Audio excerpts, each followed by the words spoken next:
आज बिहनिया भिलाई के सिविक सेंटर व्यापारिक केंद्र के आसपास में सांप निकले से लोगन मन में थोड़ी देर बाद अफरा तफरी के माहौल बन गिरी से तत्काल लोगन मन सर्प रक्षक संगठन ला फोन करके सर्प रक्षक कार्यकर्ता ला बुलाई। वह बिना किसी परेशानी के सांप ला पकड़ के सुरक्षित स्थान में छोड़ के आगे से सर्प रक्षक संगठन डहार ले लोगन मन लगे गे कि बरसात के मौसम में बिला से कोनो नीचे के स्थान से कोनो सुरक्षित स्थान से कई बार जो सांप अलग अलग मौसम में छुपे रही थे घुसे रही थे वही बाहर निकल के आ जाते, लेकिन अगर ओला छेड़े नहीं जाए तो ये सांप कोनो नुकसान घरो नहीं पहुंचाए। एक स्थिति सांप से दूरिया बना के सावधानी रखना चाहिए, ओकर ऊपर आक्रमण नहीं करना चाहिए। लोगन मन फिर भी एहतियात बर सर्प रक्षक मित्र से गिहिन की सांप ला बस्ती के बाहर ऐसी जगह में छोड़ के आए जाए जेखर सोखर दोबारा यहाँ पहुँचे के संभावना जन होए। ये सांप जो है इस सीजन में हमेशा निकलते रहते हैं और चौपाटी में क्या खाने पीने का सामान है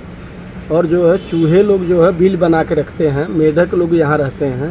तो इसलिए जो है यहाँ आसपास के जंगल झाड़ी हैं जहाँ भी है वहाँ से सांप आते हैं और आते हैं। किसी को आज तक 25 साल से हम लोग यहाँ चौपाटी का देख रेख कर रहे हैं, आज तक कभी किसी को नुकसान नहीं पहुँचाया। राजा जो है सांप को पकड़ने का काम करते हैं और राजा जी जो है सांप को पकड़ते हैं, उनको सांप जो है उनको लपेट भी लेता है, फिर भी वो जो है अपना ले करके 2-4 सांप को पकड़ करके डेली ले जाके जंगल में